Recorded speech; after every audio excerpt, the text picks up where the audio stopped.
The United Nations Security Council is considering the fate of the sole humanitarian aid route into Idlib, Syria, the only region not controlled by the Syrian regime. Millions of Syrian citizens depend on that crossing for assistance that keeps them alive, and the crossing is scheduled to close on Sunday. Nick Schifrin's report begins in a displaced persons camp near the Syrian-Turkey border.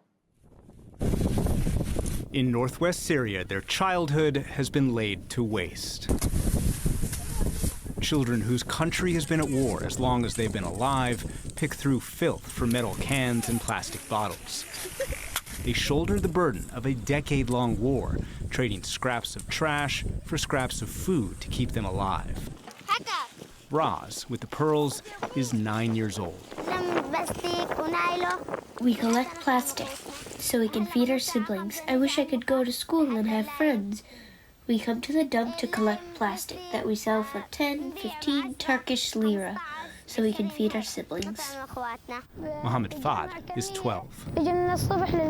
I come to this garbage dump and I am here from morning till night to collect as much as I can and sell them to the man to make money and buy food for our siblings. When we come to the dump, the smell crushes us, but we have to bring food for our siblings.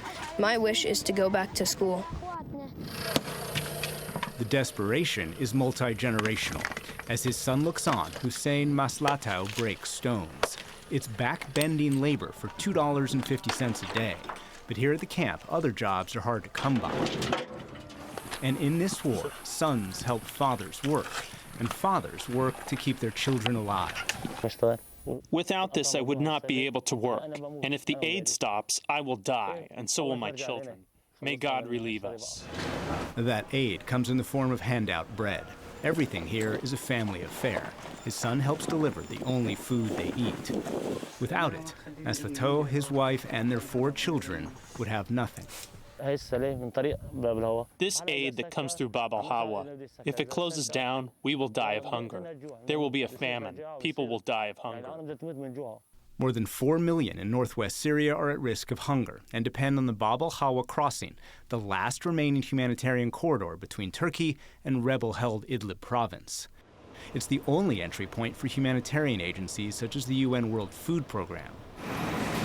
The only means to supply starving Syrians who live outside government control. In total, across the country, the UN says 12 million Syrians, more than half the country, are considered hungry. This week, health and humanitarian workers rallied to demand the crossing remain open. They say Russia holds in its hand control of Syria's water and Syrian lives. Dr. Salem Abdan is the director of Idlib's health directorate. Stopping aid would lead to a health crisis. At least 56 medical entities in Idlib city alone would have to stop working that serve 3 million people. The stopping of medical services and vaccinations will lead to a real disaster in northwestern Syria. Russia's ally, the Syrian government's approach has already triggered a food disaster. And in a country ravaged by hunger, the Syrian military is now bombing wheat farms. It was supposed to be harvest season, but this farm is now a victim of the Syrian government's campaign to starve anyone living outside government control. The attacks target crops and people's futures. The farms that were spared do produce wheat, but the ground here is arid, and the farmers themselves fled here from homes in government-held territory and now can't feed their families without help. Farmers like Zuhair al-Sakat. Today we are struggling. There's no bread due to the siege surrounding us. We left our vast lands and came to this place. Since 2011, the United Nations says more than 300,000 Syrian civilians have died. And the conflict has forced more than 13 million to flee their homes. More than half of those remain inside the country, many at camps just miles from the Turkish border. In the summer heat, water is a precious commodity, no more so than for Zahra al-Khalid, who has too little formula for the 2 mouths she has to feed. They're 8-month-old twins, suffering from fevers and diarrhea, suffering from a war they have nothing to do with. Our situation is very difficult, especially now in the summer with the heat. We give just enough milk so they can survive, because it is expensive.